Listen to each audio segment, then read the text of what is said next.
Welcome to the Dave Palma Show, the podcast that revives, restores, and awakens your innermost capabilities. You have the training and the talent to succeed, but do you have the guts to fail? I love what I do. When you love what you do, you want to be the best at it. Today is about the power of you. You will change the world. Find your path to success through the journey of those who have succeeded. And now, your host, Dave Palma. Hi, welcome back to the Dave Palma Show. And with me in this episode, I have someone who's learnt many life lessons from backpacking all around the world, always feeling like the black sheep and rising through traumatic breakup. She works as an inside-out mindset coach and helps people to bust their inner critic, building self-belief and be who they were born to be. Karen Maloney, welcome to the Dave Palma Show. Hi, Dave. Nice Hi. to connect. How you doing, Thanks for Karen? having me. Yeah, you got over your jet lag yet? A little bit. So you Mornings are tough. Tell your audience about your sudden travelling, obviously after the borders open. No, I actually moved to Mexico to live before the pandemic and everything kicked off. My soul, my intuition was like, you need to move to Mexico now. And I had that human mind that was like, what? Where is this coming from? This is insane, but I know to trust. So off I went and then everything happened. So this is actually my first time home in over 2 years. Yeah, because amazingly, Mexico was one of those heavily hit countries with borders closing and opening, heavily hit by the coronavirus the first time round of the lockdowns, weren't they? Yeah. I think like everywhere, there was just so much everywhere there was, uncertainty, fear, but obviously as well, being abroad, there was that other bit of, but I was like, I'm not going to run home at the first sign of something happening because something called me here. Like I know my intuition, I know to follow it. So I knew to trust that feeling, even though things seem to be falling apart on the outside. Yeah. Well, like you, I had lockdown in paradise in the Philippines for the first year of it in 2020, to 2021. So I know the feeling, and it was very strict lockdown as well there. Yeah. Anyway, let's get on about you and your story before. I mean, I know you're a mindset coach, or inside out mindset coach. You could probably tell our listeners what exactly that means by inside out. But before that, you obviously, as mentioned in the intro, you learned some life lessons as well, traveling around the world, as we've mentioned now about traveling to Mexico at least. But so tell us your story about, from your humble beginnings, what you've learned in life lessons to get you where you are now and teaching other people. Yeah, well, I think there's been quite a few. And it's funny where I've come to now, and I call myself an inside-out coach because everything has to start from within. And who I am and how I feel internally now compared to how I used to feel is just worlds apart. And it's, I look back and I see how anxious I was, how full of self-criticism I was, how full of shame really in a lot of different aspects that I kind of didn't even know were there. It just felt so normal to me that I just thought, this is how everyone is. Everyone carries all these inner stories or these inner feelings or not feeling good enough or adequate enough or valid or worthy enough and all these kind of different things that, I can't say were conscious in my mind. I was consciously thinking these things, but they were there. They were subconscious. There was a lot of not feeling good enough, a lot of feeling unworthy. But again, it was all very normal. And it's just through my own curiosity. I was always really curious as a child, and I always questioned why I had to do things like everyone else. Even though I didn't want to kind of be different, I still didn't want to just conform and follow along. But then also I had so much curiosity to why the way things were the way they were. And books were my savior back in the day. There was no internet or anything. So I was a massive reader. And I was reading about lots of different topics, whether esoteric topics on other people's lives and how they changed as a person and different things they were doing. So I always just had this real curiosity, but I can't say I ever had any kind of practice. I was not being intentional in my day-to-day living. I was not present. I thought I was, but I wasn't. I was constantly overanalyzing. I lived from my mind, that overanalyzing, overcritical, always 10 steps ahead of myself. I could not stop. I could not rest. I thought if I wasn't being productive, I wasn't being a good human, and I wasn't going to succeed, and I was going to be a failure in life, and all these kind of different things.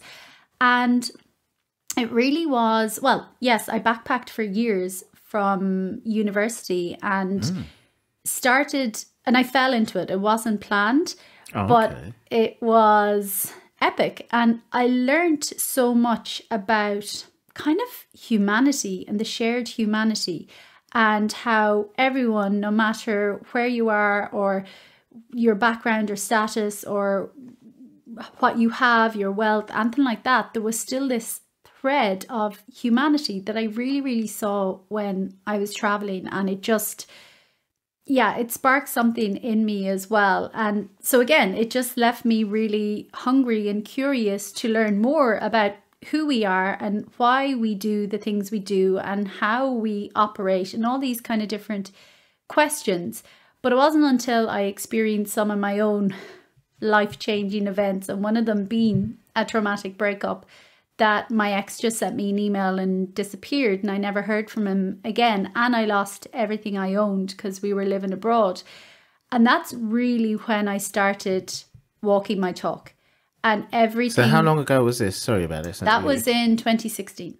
Right, so you started walking your talk then? Yeah, that's when I really started putting into practice everything that I'd read about, this other idea that there has to be another way. Like, yes, shit things happen in life, in the world, absolutely. Yeah. But it's my choice still of whether I choose to be a victim of these things all the time and to keep myself mulling over the stories, which at that time I was, you know, instantly when I got that email, I went straight to, what did I do wrong? Oh, I shouldn't have done this. I shouldn't have done that. Maybe if I hadn't have done this, if I hadn't have done that. And it's like, no, it is what it is. Feel the emotional pain, move through it. But then it's like, this is my life. Why do I want to destroy myself forevermore because of the shitty act of someone else? I was like, no, like, no way. That just makes no sense. Whereas it would have made a lot of sense before to me, you know, but just something happened and it's like, no, this does not make sense anymore. And I started being accountable for myself. I started taking responsibility for myself. I started changing my thinking, how I feel about myself, how I view myself, everything, to really move into a different way of being. And really, I can say it brought me back to me. And I mean that in the sense of I was no longer worried about people judging me or me having to fulfill others' expectations. I just was like, oh, I'm me and I get to be me in this lifetime. And actually, I'm not here to just people please and keep others happy. I actually get to do my life the way I want. And some people may not agree, but that's fine. You know, so it was all that inner work and inner journey that started changing, that I just kept going. And then when I experienced such massive changes within myself and saw what is possible when we do take responsibility and accountability for ourselves, it's so worth it. I was like, oh my God, I have to share and tell others and help others to realize it doesn't matter what has happened. It doesn't matter how shitty things have been. There's still another way. We still have choices. We can still feel happy, joyful, loving, no matter what. And that's the work. So that's the short version. Yeah, okay, that's a short version. So what exactly did you do to kind of do all this work on you? So from the point of 2016, you know, the epiphany fell to say, yeah, it's not anybody else. It's, you know, why make this about somebody else? You know, it's up to me. So tell us what exactly you did do with this work on yourself. Yeah. So, I mean, I've done so much and I still do it every single day. I tell every client that I work with, my main work is on me first and foremost, always. Because when I'm centered and aligned to me and working on me and working through my own blocks and beliefs or whatever, the rest just flows. So it's not something that ever stops. But I've done so much. I remember at that time as well, tapping came into my life. EFT, emotional freedom techniques, tapping came in. I had recently been attuned to Reiki and integrated energy therapy. So they were in my life. They were tools that I used. I started a meditation practice and being consistent with it. Yoga. Again, reading was always massive for me. Mindfulness. I did a 10-day silent retreat and really, really being present and mindful. I've trained in silent counseling since. I obviously trained in my coaching as well since. But it's just having tools to be able to sit with myself and observe what is going on within me. And again, this has taken a practice. You know, back then it was me journaling a lot. Like, what am I thinking? Because I had no idea what I was thinking. What am I feeling? You know, again, I don't know about in London, but we weren't taught much about emotions. It's kind of like, oh, I didn't know how to feel. I didn't still don't get told too much about it. They don't teach you in school about it or anything. No, and it's so important. So when I first psychology lessons maybe. But when I first started this, I was like, I don't even know what I'm feeling. You know, it all takes a practice and, you know, trying to name emotions and that. So there was a lot and a lot and a lot and a lot of journaling. Now I can do a lot in the moment, on the spot, within my head going, oh yeah, this is what's going on. These are my thoughts that have set up this whole thing.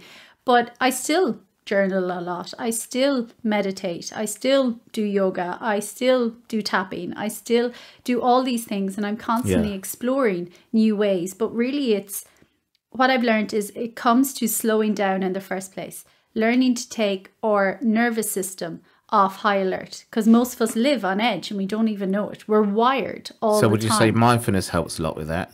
Well, it's more awareness building, but it would breathing and that slow you down, do you think?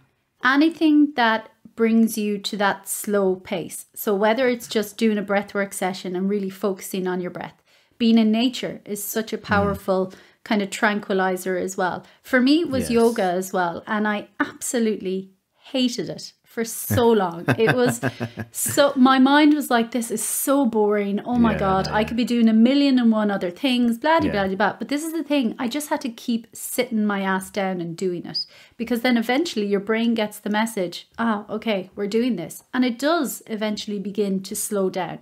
And it's only when we begin to take our nervous system kind of off that wired phase that then we have the capacity to sit with ourselves more and observe and ask questions and be curious and inquisitive about what's actually going on within. Because if we just keep running, it's very hard.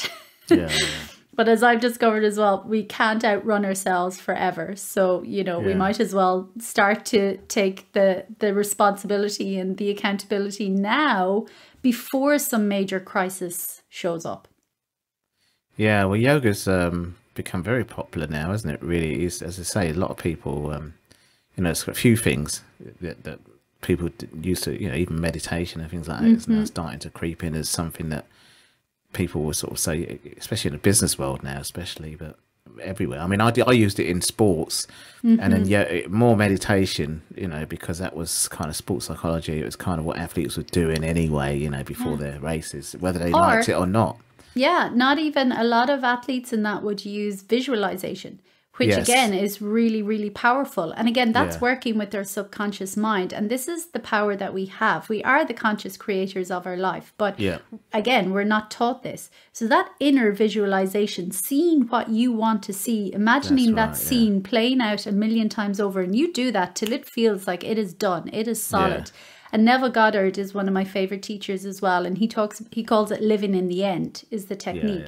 And that's how we bring about new realities for ourselves. Because as long as we keep focusing on the problem, and again, it seems logical because we're like, well, if I'm not dealing with the problem, whether it's looking for a new job or money or whatever the case may be, we think, well, if I'm not thinking about the problem, it's never going to change. But actually, by us focusing on the problem the whole time, we're keeping all of our consciousness on it. So we're just creating more of the same. So what we need to do is be aware of the issue. It's not about denying our feelings. Feel it. Allow whatever it's bringing it up. Process that. But then you change your focus and you focus on what you do want. And that's that living in the end. That's that sports psychology of visualizing a scene over and over again, over and over again. And it has to be. And that's why I call myself an inside out coach again, because it's our subconscious mind that's running everything. It's the programs that we hold within that is creating our external reality. So if we want to change something on the outside, we have to go within first to change the scene, to change the story. And, you know. Well, what people don't realize is that, you know, like even when you're learning to walk, run, everything, that's all being programmed in your subconscious, because eventually you don't, and driving a car even, eventually, you know, when you first got in a car, you thought, what the hell is this? I can't even drive this. To you don't think about it. You just think about, where am I going to go today? And it's done automatic. You don't even think about what gears. Well, you do think about the gears, but you don't. But it's all automatic. Yeah, it's going in your subconscious. But without, let's leave the car out of it. But learning to walk, run, etc. It's all in subconscious. So it's a powerful thing, you know, and people only use about 4% of it apparently. So. It might be 5% because that was 20 years ago. We've expanded a little. No, it's funny. And, you know, I just look at it as well. I'm like, it's basically a recording machine that plays back all the time. And this is why even sometimes... a hard drive in a computer. Yeah. You know, like that. And without the stuff in there, nothing happens. So again... it's not all bad, because like that, we don't have to stop and think every time we go to wash our hair or brush our teeth or get dressed or walk. We don't have to think, how do I do this again? It's a program. It's running. It's powerful. But by the same token, everything that we hold, unless we've been on a conscious journey and been intentional in our life, everything that we hold in our subconscious as well, when you think about it, what they say up to 95% is not even ours. It's what we've been given. It's what we've been told by our society, by our family, by our peers, by our education, by our culture, that this is who you need to be, or this is how you need to be. And again, it's not all bad, but there is lots of stuff that holds us back, that makes us not feel good enough, that makes us feel unworthy, that makes us feel like we're somehow broken or something. All of us. And we don't need to have had major traumatic experiences in our life to hold those. But they're there. So the best way for anyone to know if they have things, maybe, and again, they're subconscious. The name is in the clue. We're not aware of them. Like the amount of times as I've uncovered things about myself that I have face planted myself going, how could I be so blind? Because once you see it, you see. And I'm like, it was right there in front of my eyes and I never even noticed. And it's the thing, it's subconscious. So if anyone has any aspect of their life where it's not flowing the way they want to, or they don't quite have what they truly desire, or they keep going for something and it doesn't just quite work out, it's because there's something subconscious within us kind of sabotaging ourselves all the time. You know, that's the only thing. That's why to make change, we have to go within. We have to go within. Absolutely, just obviously one word of warning to anyone listening: if you want to be a Formula One driver and you do get in a car for the first time and learn to drive, then don't think you're a Formula One driver and then you think, oh yeah, this is me. I could do it. No problem. But eventually you might get there. I mean, if you're a kid driving a go-kart, go for it, you know. And this, you know, but that's another valid point, because people, when it comes to making change about ourselves as well, and changing some programs or thoughts that we've been running for years and years, you know, people want it instantly. They're like, it's too hard, and they give up. But yet, if it's a true passion, or a sportsman, like the discipline, and they go and they go and they train and they train, and we're the exact same. It's the repetition, the persistence, that creates that new program. So it's like, why would you not think you're not worth it to dedicate this time to yourself and this effort to something that's actually going to change you, like from the inside out, not just for a moment, but potentially for the rest of your life?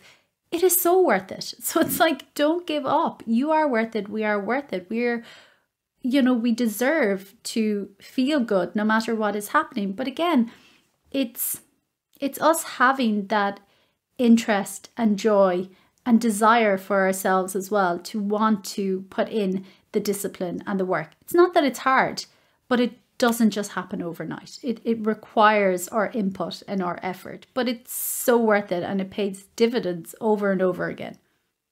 Yeah, absolutely. So so you went on this journey from 2016 and did all this work, which obviously people now should make more sense of what you did and how the results, you know, you was aiming for.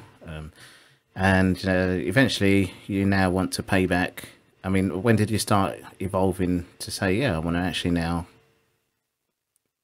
get into coaching and do all this work with other people? So I suppose, again, I've always known from a young age I wanted to do my own thing.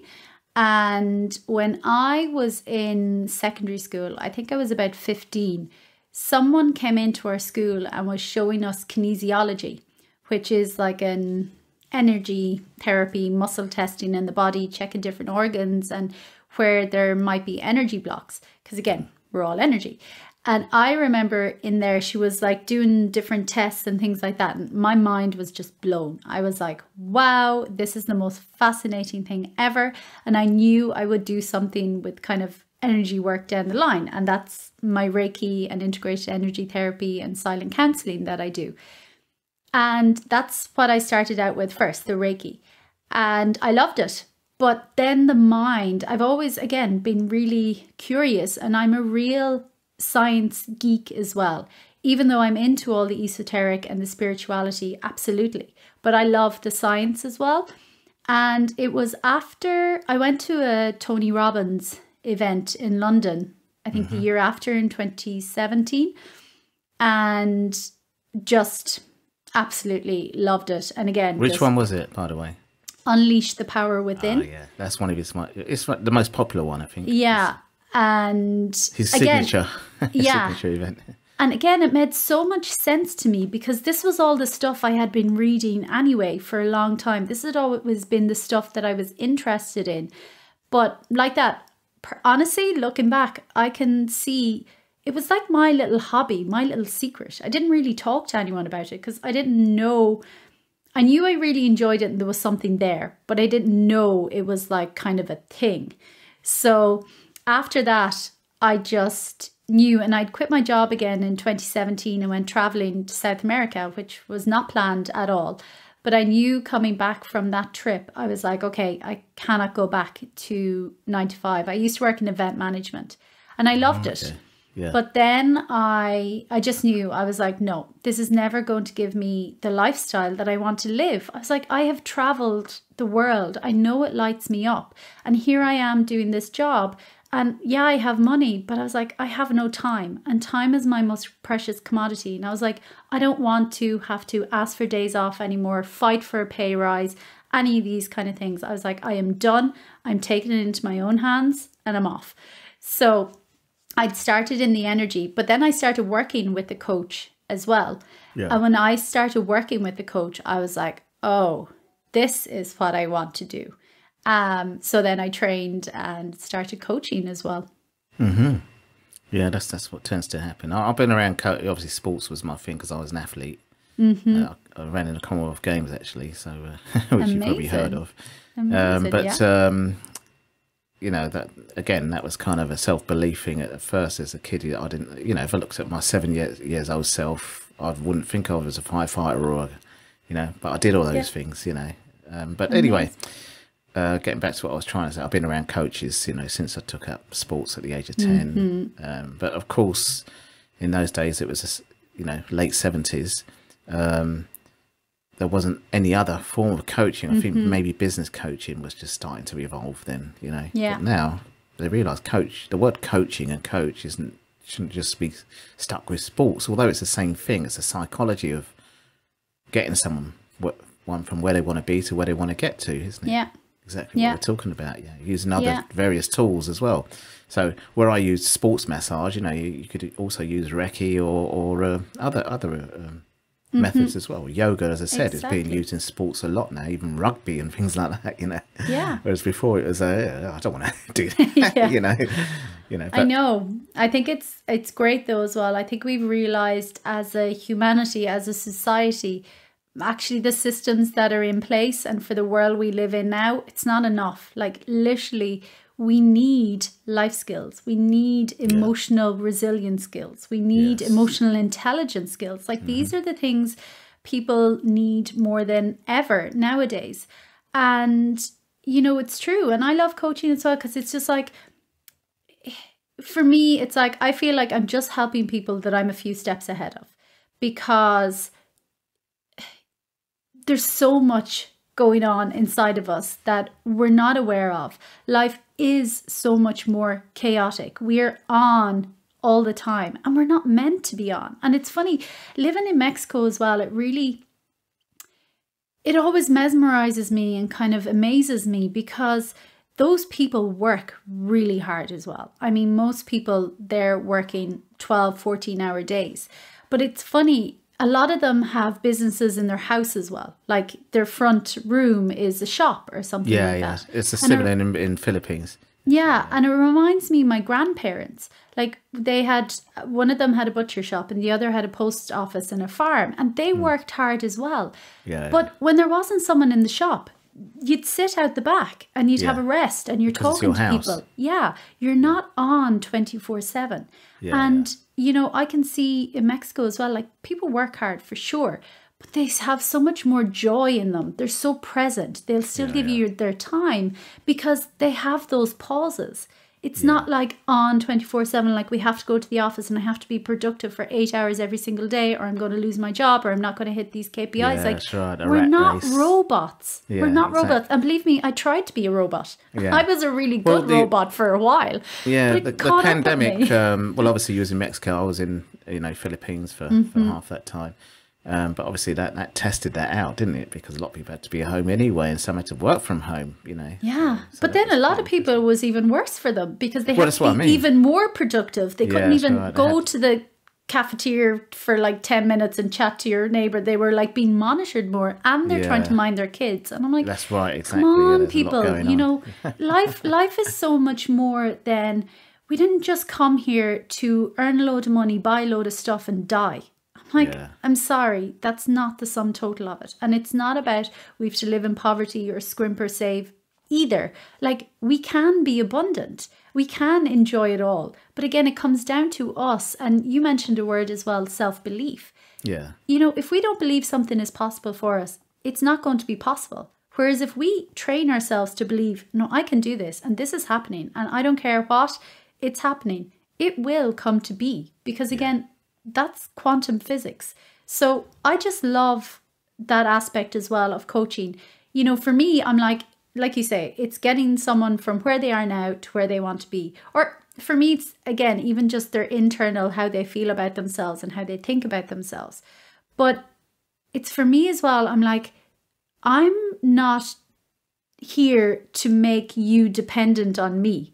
I'm like, I'm giving you everything I've got. These are life skills that you will use again and again and again and again and again and again. So a person can take their own power and be autonomous within and of themselves and in their own life. That for me is true success, and not having this sense of I can't do it on my own. I'm not good enough as I am without X, Y, and Z. It's like, no, you're it. You're already it. Like, you've already won by the fact that you even exist. So change your thinking and move more into that connectedness to yourself, the bigger picture, this incredible experience that we get to live that's called life.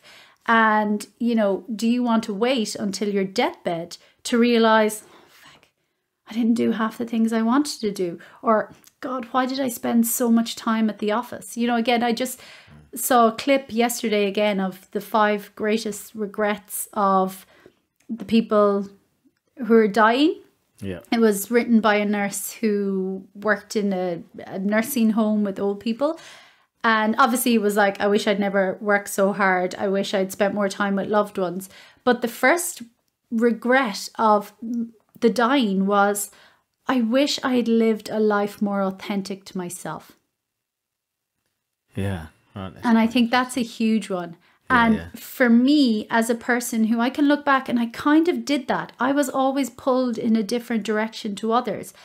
But I was not confident in that at the time. I felt like, what the hell is wrong with me? Why don't I want what everyone else wants? Like, I had so much inner conflict. Whereas if I could just have dropped that inner conflict, or if that just didn't exist and I was just living my life, I would have been a hell of a lot happier for all those years.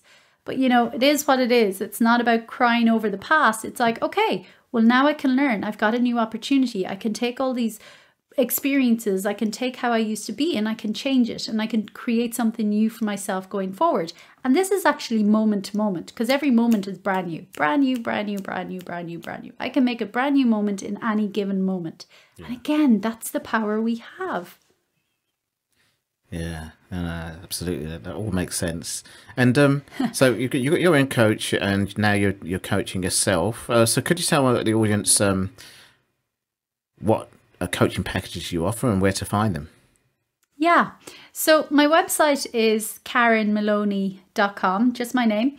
And on there I have some info, but best if someone wanted one-to-one coaching is to just even send me an email, support@karenmaloney.com. Again, it's all on my website, but they can just pop me an email. We can have a quick call just to see what's going on for the person, just to make sure we're a right fit for each other as well. And if someone then wanted silent counseling, which is a non-invasive meridian therapy. So anyone who's familiar with tapping that I mentioned before, emotional freedom technique, right? It's similar, but it's actually, the power is the silence. So it uses touch, breath work and muscle testing to see where the energetic blockages are for a person in their body. And then we use touch and breath to release it. And again, all my work is done remotely as well. But on my website, karenmaloney.com, or social media, people can find me there, and feel free to reach out. Wow. Oh, great. Fantastic. Well, we'll make sure the audience gets to check that out.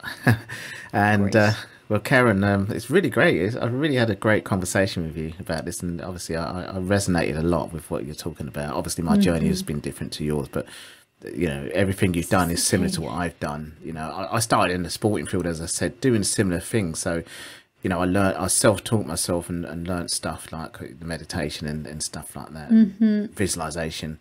You know, most athletes keep a diary, actually a training diary, but that's a form of journaling. And then you probably you don't just write what sessions you've done and what the weather's like, but you should also write about your well-being. So you know, these days, just a quick check-in. How am I feeling? Yeah, check-in, that kind of thing. So a one word. So it's a similar kind of thing that I resonated with. You know, that's so important now. You know, in the 21st century.